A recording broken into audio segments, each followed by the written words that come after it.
Everyone, hello. It's good to be connecting with you all through a video. It's been a while since I've made one, but recently I've been feeling the urge and the nudge from spirit to make another video to share here on my YouTube channel. And most importantly, I felt Kontomblé giving a nudge to want to share and connect and have their messages, their voice to be put out as well. So I actually just came from divining, and they had a request that I record some messages. And what came through, well, I guess for those of you who are new to the Kontomblé and new to voice divination, it's always good to start with a little introduction, right? I always like to skip ahead. But my name is Aislinn Kerchaert, as you know, and I am a Kontomblé voice diviner. And what that means is that the Kontomblé, who are the little people and the nature spirits, some may know them as the Fae or as gnomes or leprechauns, or there's just so many nations of little people who go by so many different names. And in this lineage that I was initiated into, they're called the Kontomblé. And the Kontomblé come through the voice, and they speak in their mother tongue. And when they do, it's really lovely. For a lot of people, it invokes a feeling of remembering, of a kind of ancient memory within the body on a cellular level. And I know when I first heard them, it certainly did this for me too. And so in the voice divination, their messages come through, and then I translate them into English. And usually it's really sweet. There's a lot of rhymes and riddles, and wrapped inside these rhymes and riddles is the kind of the seeds of truth that they are wanting to plant within us and nurture over time and experience. And the thing about the little people is that they are with us all the time. They've been with us for a very, very long time. And I know that when I first met them in this life, it felt like this beautiful reunion and an awakening, absolutely. But what happened in the years following my journey of meeting them was I started to remember and uncover, as the days and years and experiences went by, I started to uncover and remember that they were with me my whole life. And there were signs that, once they appeared on my path, they couldn't be denied. And they were things that had happened in my past before I'd ever met them that were pointing me in the direction of being with them again. And I think that this happens for a lot of people who kind of reunite with the little people in this life, or feel like a part of their purpose or their calling in this life is to be one who walks with the earth, one who is in a state of communion with the earth, one who maybe their way, whether it's creative and artistic, or a way of a healer or a writer, or anything like even a caretaker, right? That their way is one that is prayerful in nature, as in every step of that process is contributing to something greater than just them. It's contributing to a greater wisdom, a greater whole. And this is something that that is an essential part of life that many of us have forgotten, that our societies at large have forgotten, that our lack of culture has made us forget. And it's something that is our birthright, right? It's our birthright to live with purpose and to feel that every step of our journey along the way is feeding something. It's feeding something greater. And I know that in my life journey, it took a while to get to that place where I could feel that way. And that for many of us at this time, maybe it's a fleeting feeling to feel like you're in your purpose, or that you're actually contributing something that's here to have a lasting effect in the world. I'm almost seeing like casting a die or like throwing a bowling ball down the bowling alley and like knowing that it's gonna like strike some pins. You're not striking out every time. And why am I talking about this? Well, quite frankly, there's been a lot of dissonance in the collective atmosphere these past few weeks. There usually is like kind of like a downturn energetically when we come into the holiday season, the winter season. And one of the things that Spirit was really guiding me to do personally in the past few weeks was like be very, very aware of your mindset. Like your mindset matters. Your mindset literally physically matters. And so I think I'm being directed to share about this right now, or just like naturally guided from my heart to share about it because yeah, it's been tough in the collective mindset atmosphere. And a lot of this has to do with the changes that are happening in the world and these great storylines being lived out.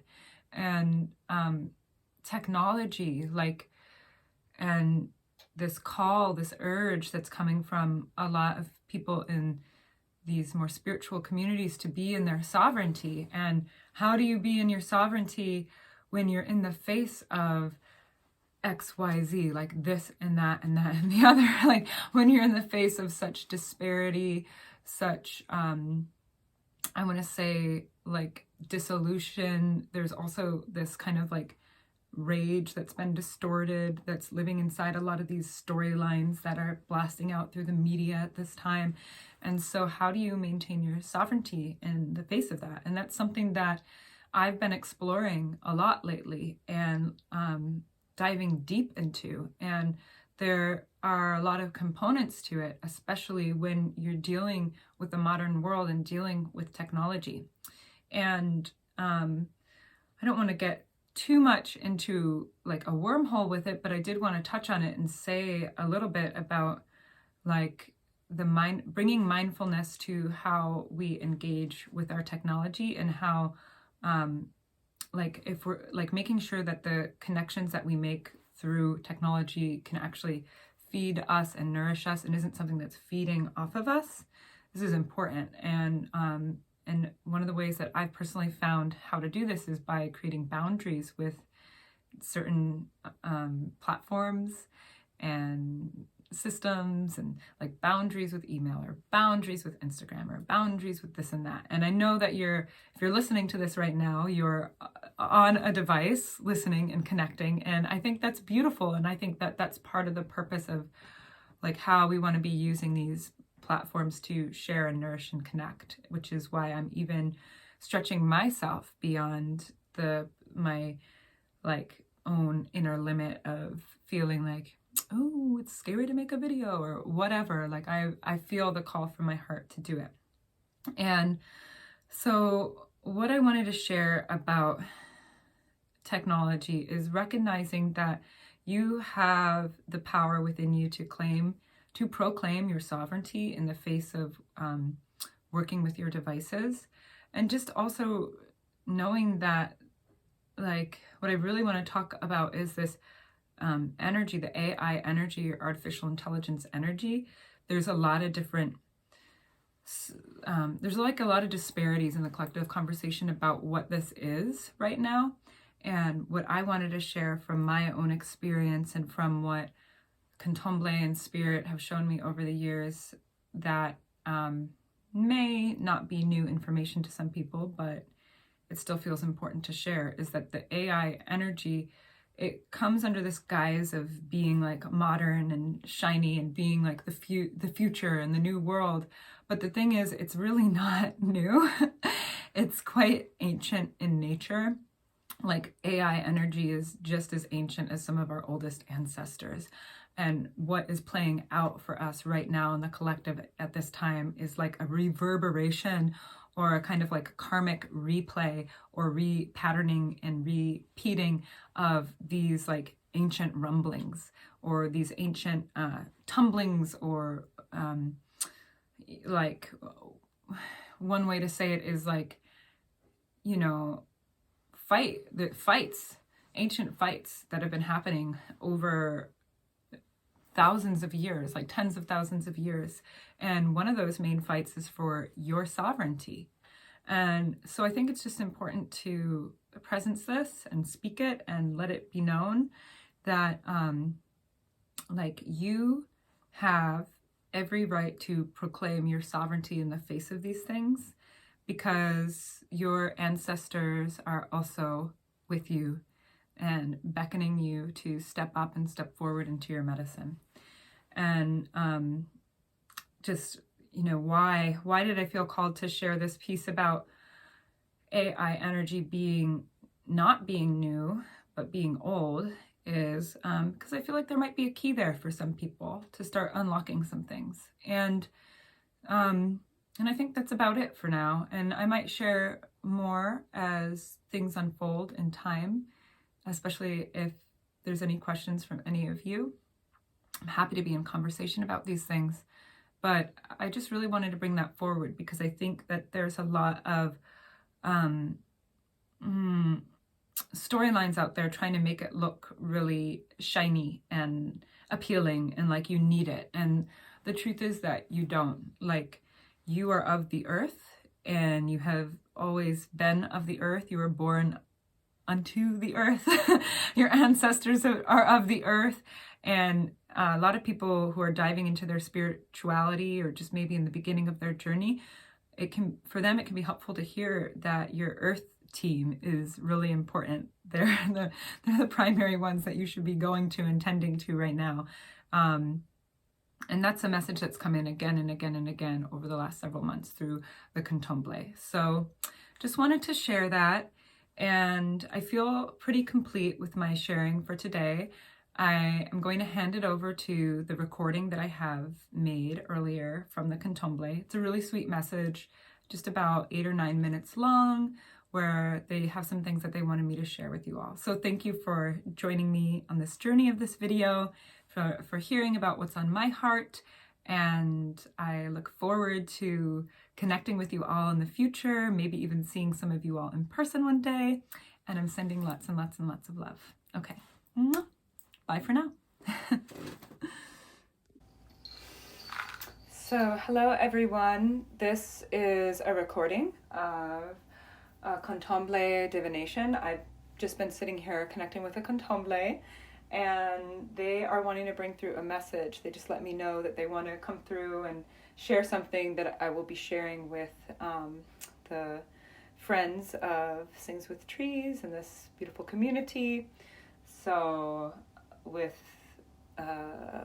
further ado.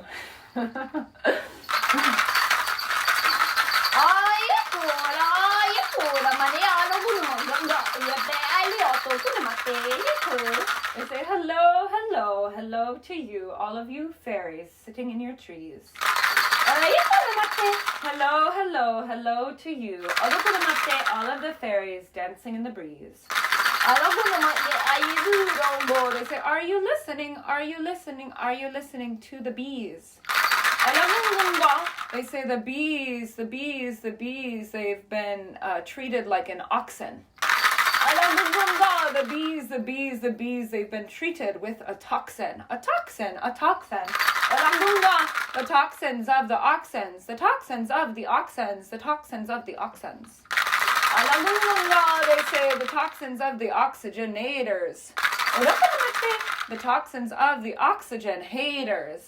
The toxins of the oxygen beraters. They say, as in, who is berating the oxygen within your body? Who is berating? Who is berating the oxygen in your body? And who is berating? Who is berating the oxygen in the trees? They're rating the bees. They say that they're calling these priestesses, these priests and priestesses of the earth together at this time to gather around the fire of the ancestors and talk about the truth of what is happening at this time. They say it can be scary right now. It can be scary right now to gather around a fire to talk about the truth, can it not? So many truths seem disparate in nature. Are they disparate in nature? Or are they desperate for nature? Are they disparate in nature? Or is it true that you're desperate to discover your own nature? And recover your own nature, your own nature, your own nature. They say, look to the bees. The bees, the bees, the bees, they're singing, they're singing, they're singing for the trees. Singing, singing, singing, singing with the trees. And so we sing, we sing, we sing with the trees. We ask each one of you to gather around this ancestral fire and offer up your heart's desire. Often what it is you think you want is coming from your head. They say, your head, it's stuck in the bed of your past memories long forgotten. They say we must learn to wake up that child within us and raise it up out of the ashes and shake it off and brush it off. They say we must remember how to wake up the parts of us that have been slumbering in the aftermath of the ashes. They say of the villages our hearts belong to long ago. So many of them were burned to the ground, burned and turned to the ground, burned and turned around, and never found. But the Kontomblé, they're here to say that you can find them within you. You can bring them through. You can offer up that heart's desire to the ancestral fire. And let your medicine sing through.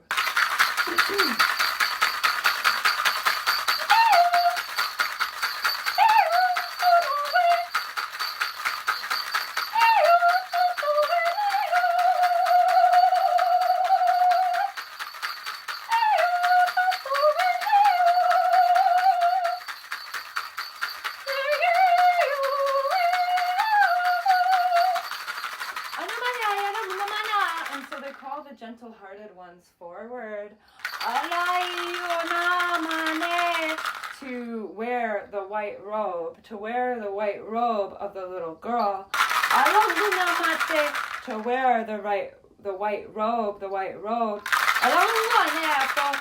the little girl, and to wear the cloak of night of the little boy, and to dance with them in the ether. They say, red and blue, which are you? And then the black and the yellow of the bee, too, wants to come through. Remember, all of the colors of the rainbow live in you. And they want you to bring them through and paint the creation of your life. With the intonations and iterations of the ancestral vibrations emanating through your field. They say the bees are buzzing around your heart, looking for the hive. Will you bring the hive of your heart alive? So nature may thrive.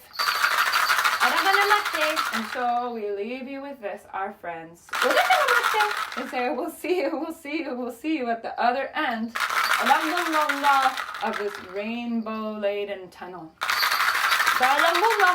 They say, don't get stuck being swirled around in the funnel. Don't get stuck being swirled around in the drain. And then they show social media. They show the all forms of media, the news. They say it's like the drain of the brain, the brain drain. They say the brain drain, it will make you insane. Offer it up to the eternal flame of the ancestors. Put your feet on the earth and recover your true nature. Recover and uncover your true nature. And so they leave you with that. And rainbow blessings falling from your ears. And rainbow blessings living within your tears as you offer them up to the roots of the grandmother tree. Sing, sing, sing, sing, sing, sing to the trees with the bees.